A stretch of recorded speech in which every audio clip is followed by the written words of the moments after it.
Hello everyone, welcome back to my channel Physics. So welcome to the CTQ series. So let's start with the question. This question is from the rotation chapter. Okay, so ये एक rod लिया है मैंने, thin rod जिसका मास m है और length l दिया हुआ है और मैंने इसके एक एंड को हिंज कर रखा है यहाँ पे, I written the hinge, and दूसरा वाला एंड एक स्ट्रिंग से अटैच कर रखा है, ओके, जो यहाँ पे फिक्स्ड है.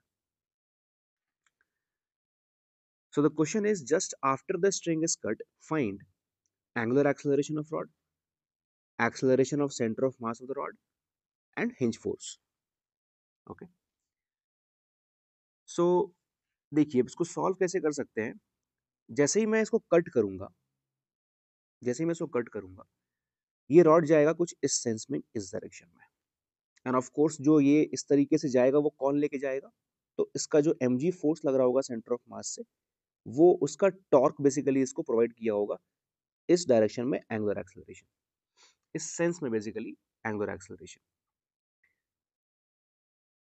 So let's draw the FBD of this rod just after the string is cut. Okay, see.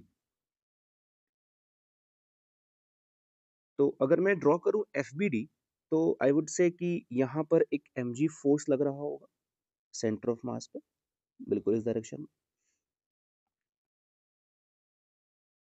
This is mg, correct, and there will be hinge force also, right. यहाँ पे तो हिंज फोर्स लग ही रहा होगा, तो मैं ये डायरेक्शन मान रहा हूँ कि हिंज फोर्स जो है वो यहाँ पर ऊपर लग रहा है और एक इधर लग रहा है. मैं बताऊंगा लास्ट में कि मैंने ये डायरेक्शन क्यों चूज किया. आप कुछ और चूज कर सकते हैं, तो उसका जो आप कैलकुलेट करोगे तो आंसर नेगेटिव में आ जाएगा. दैट मीन्स आपने जो सोचा है डायरेक्शन वो गलत सोचा है, उसका रिवर्स करना पड़ेगा आपको.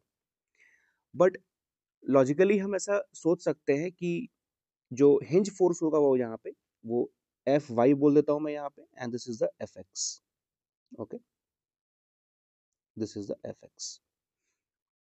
Fine, I will explain you कि किस लॉजिक से मैंने इसको इधर रखा है और इसको इधर रखा है. I will explain you, we will see in diagram. तो ये तीन फोर्सेस, बस बेसिकली दो फोर्सेस, एक हिंज फोर्स, मैंने कंपोनेंट्स तोड़ दिया है इसका. जस्ट रिमेंबर वन थिंग, कभी भी हिंज फोर्स दिखाना हो तो try to break the hinge force in the two components, F X and F Y. Okay, and ये mg फोर्स लग रहा होगा उस पर. नाउ जैसे ही मैंने कट किया तो ये रॉड घूमेगा ऐसे, और ये ऐसे घूमने का कारण क्या है कि mg का टॉर्क आएगा यहाँ पे. सर इसका टॉर्क नहीं आएगा क्या इन दोनों फोर्सेस का? तो उनका टॉर्क उस O के अबाउट, क्योंकि ये रॉड जो है वो घूम रहा है, वो O के अबाउट घूम रहा है, और O पॉइंट से ही पास कर रहे हैं ये दो फोर्सेस, दिखा रखा है F Y and F X. तो इनका टॉर्क तो इस पॉइंट के अबाउट तो जीरो हो जाएगा, आर परपेंडिकुलर जीरो है, सिर्फ mg का टॉर्क आएगा. And we know the very famous equation tau equals to I alpha. I is the moment of inertia and alpha is the angular acceleration. So if I write tau about O is equals to moment of inertia about O into alpha, लेकिन O के about torque किन किन forces के हैं, तो I will write torque due to hinge force and plus torque due to gravitational force mg, and that is equals to moment of inertia इस rod का इस end point के about कितना होगा.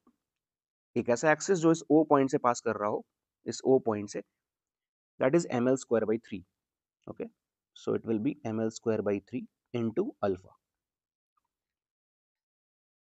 But I can say कि the torque of hinge force is 0. Okay, and ये 0 होने का कारण क्या है कि fx and fy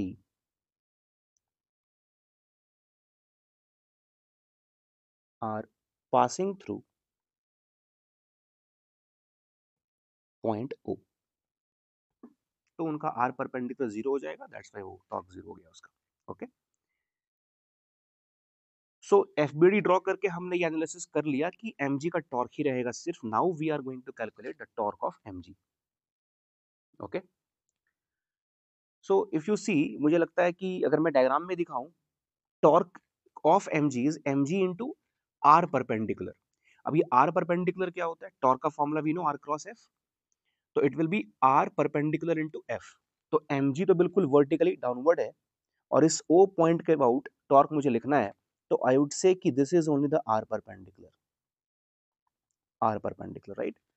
and what is this, तो ये कंप्लीट लेंथ कितना है यहाँ से लेके यहाँ तक, l/2। तो I will write R perpendicular as this is basically l/2।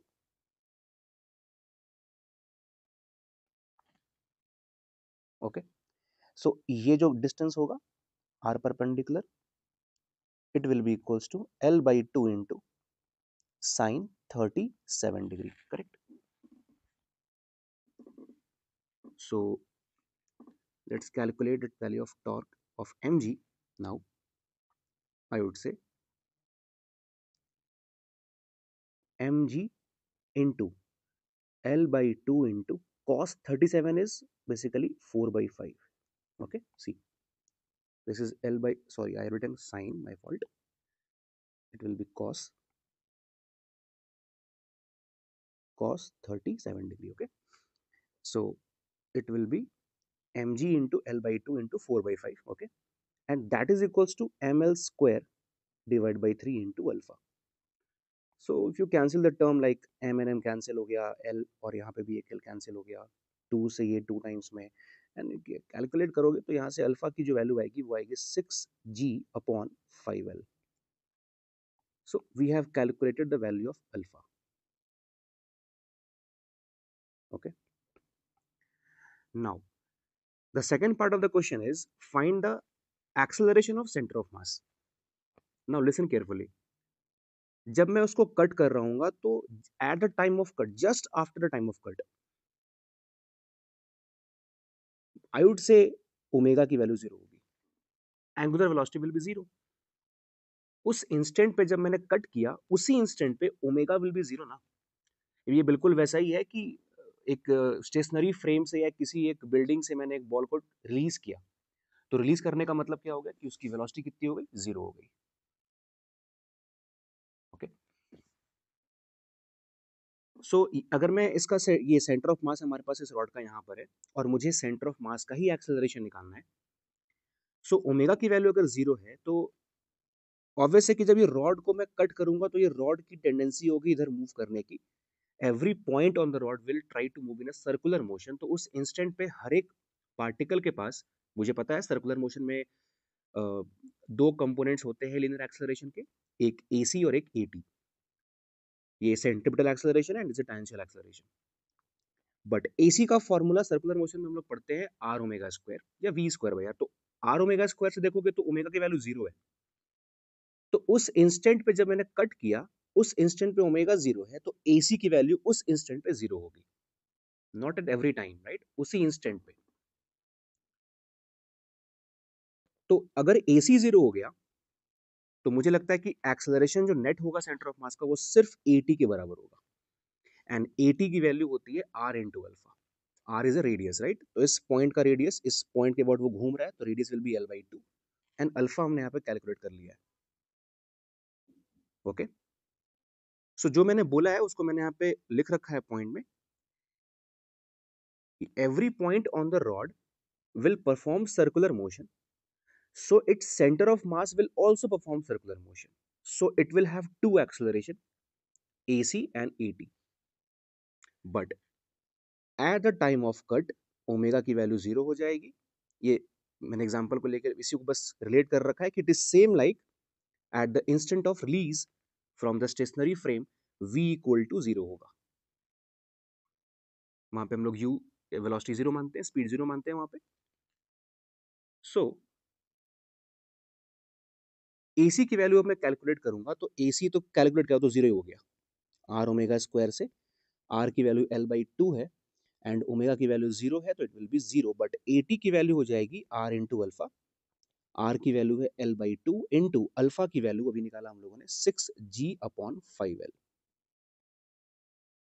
Okay, सो यहां से आ जाएगा 3g/5, राइट. सो मैं लिख सकता हूं यहां पे कि A net, right, of centre of mass will be equals to, अगर AC AT दोनों होता तो I would have used this formula AT square plus AC square. But यहाँ पर AC वाला पार्ट तो है ही नहीं, ये 0 है. So I would say it will be only 80 and इसकी वैल्यू कितनी है 3g/5। तो हमने सेंटर ऑफ मास का एक्सेलरेशन निकाल लिया। नाउ तीसरा पार्ट जो है सवाल का वो है calculation of hinge force. Find the hinge force. अब वो हिंज फोर्स किस तरीके से कैलकुलेट करेंगे, बहुत ही ध्यान से देखिएगा। सेंटर ऑफ मास यहाँ पर है मिड पॉइंट पे, तो अगर मैं बोलूं कि जो mg फोर्स लग रहा है, try to break this force, try to make the components of this force along the rod and perpendicular to rod। मैं ऐसा इसलिए कर रहा हूं क्योंकि हर पॉइंट का नेट एक्सेलरेशन टुवर्ड सेंटर होता है and along the tangential direction में होता है। तो मैं जो फोर्सेस उसके अलोंग नहीं है, I will try to break the component of that force along the radial direction and tangential direction. fx and fy already उसी के अलोंग है। fx is along the length of the rod and fy is perpendicular rod, but mg नहीं है, तो mg के components करने पड़ेंगे मुझे। तो मैंने ये बोला अगर 37 डिग्री एंगल है, so if you see the diagram, this is 37 degree, so this is 90, so this is 53 degree, and this radius, complete radius, and this is a tangent 90 degree पे होता है, so it will be 37 degree sorry। so अब मैं equation लिखूंगा, net force toward centre is equal to mv square by m r omega square. तो toward centre पे कितने forces हैं, मैं लिख सकता हूं कि टुवर्ड सेंटर होता है एक्सेलरेशन, तो लेकिन अभी यहाँ पर AC 0 है, तो ये फोर्सेस, ये फोर्स और ये फोर्स बराबर होंगे। ओके, सो यहाँ पे आई will right mg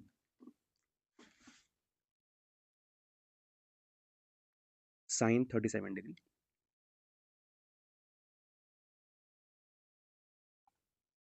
right?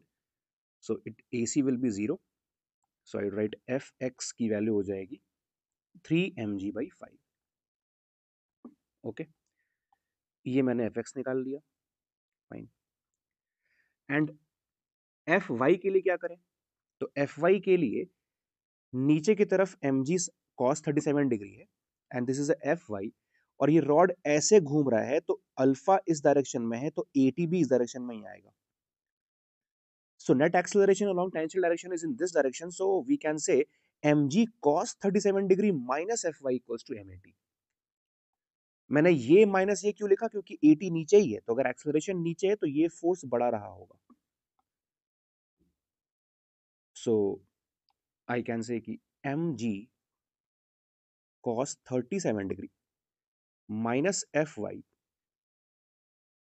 and that is equals to m into AT। सो यहां से fy की वैल्यू हो जाएगी mg cos 37 का मतलब हो गया 4mg/5, okay, and minus mat, at है 3g/5, तो it will be 3mg/5। so finally I can say fy की वैल्यू कितनी आ गई हमारे पास,